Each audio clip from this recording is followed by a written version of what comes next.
Oh, yeah! Connecting to the internet! No one makes a fool out of me! Get a load of this! There's only one real Sonic!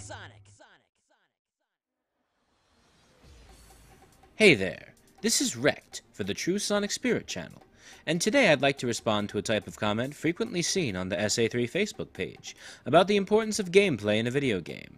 I've been reading such posts for a while now, and I believe there's significant confusion as to what gameplay is actually about. Let's jump in and explore an issue which, at its roots, seems to be more a war of words than actual opposition. So, for those who have no idea what I'm talking about, the SA3 page on Facebook often challenges the idea of gameplay being the ultimate priority in a video game, which rubs some of their readers the wrong way. I can actually understand why some people aren't seeing this as intended. In order to understand what the page is trying to say, you need an open mind, and it's not natural or easy for most people to be able to discard their own vision to understand someone else's, even temporarily. When these people are listening to what the page says, they just naturally assume they and the page are both starting from the exact same point, but taking different directions in opinion, and the problem lies therein.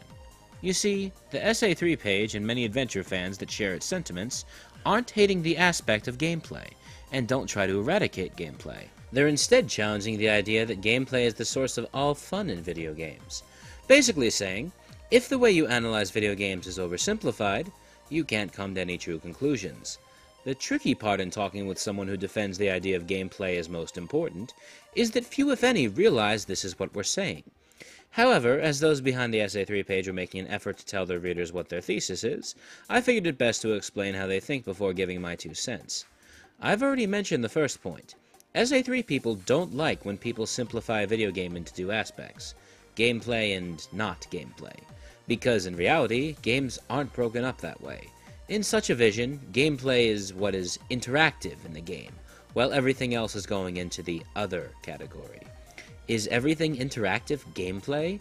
Does fun come automatically with interactivity? You can't properly analyze a game if you purposely remove all its subtleties, and if you try to, you'll instead merely come to a conclusion that clashes with reality. Second point. SA3 people don't believe in the idea that fun and gameplay are one and the same. They've said it several times already. What matters the most in a video game is the fun factor. They say fun factor because fun isn't a feature, but the result of a feature and can have multiple sources. Gameplay is the rules of the game, the tools, what it's possible to do in the game in order to complete it, and in order to involve the player. You basically remove all bits of context to look at the gameplay alone. Rules aren't a fun concept by nature, it's usually quite the opposite. In real life, it's a limitation we have to deal with. We learn to function with rules, learn where they help and hurt us, but we don't enjoy rules. They create order, safety, cohesion, but fun? Not likely. So basically, after reading SA3's posts, my conclusion is that they don't fight the concept of gameplay, but instead the wrongly simplified use of the word gameplay. It's funny to see people trying to create an emotional response out of something as cold and logical as the programming of a game's rules. When people are talking about good gameplay, they're actually saying they want functional and optimized rules. This is literally what good gameplay means. Is this going to create fun? No! But it will surely avoid making players feel frustrated by unfair difficulty because of broken rules. You may think I'm being nitpicky, but trust me, it's important to use words correctly in order to understand things properly. Why is it so hard to understand what Sonic's current problem is? Because most of the reasoning is simplified and uses confusing concepts. Gameplay used as interactivity is way too vague a definition when gameplay should be the most down-to-earth and mathematical aspect of a video game. There are no emotions with pure gameplay. That only comes when context is added. My friend, Roger van der Weyde, once said something I found very clever. Do the rules truly matter without context? Do players of Sonic games enjoy performing a homing attack? Or the fact that you're destroying cars and robots by performing a homing attack? Would it have the same impact if Sonic was hitting gray boxes that disappeared immediately when struck? Maybe what they truly like is spectacle? The funniest thing about this is that we often use the word fun as something absolute and factual about a game, when fun is a concept only definable by emotions. I can't count how many times I've seen the sentence, "It's good because it's fun," while the person writing it is coldly describing a feature without displaying any form of emotion. Fun is a richer, more diverse, and more interesting concept than gameplay, and it's more complex and requires more thought to understand than gameplay. Why? Because it's irrational, because we're all different, and because it cannot be programmed.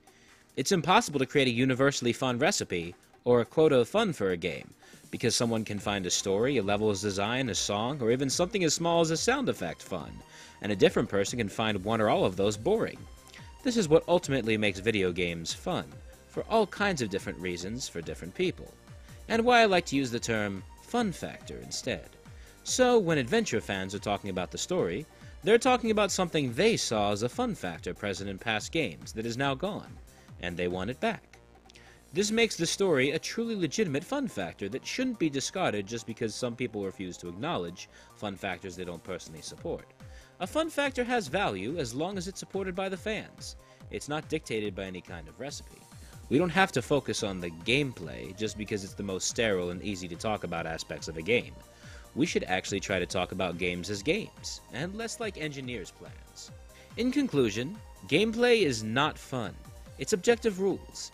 And seeing as fun is almost always subjective, it's better to examine what makes a game fun as fun factors, concepts that could subjectively make a game fun to play. An engaging story is a fun factor many SA fans wish to reclaim, and doing so would be one more step forward to reviving Sonic Spirit. True Sonic Spirit. This has been Wrecked. I'm out.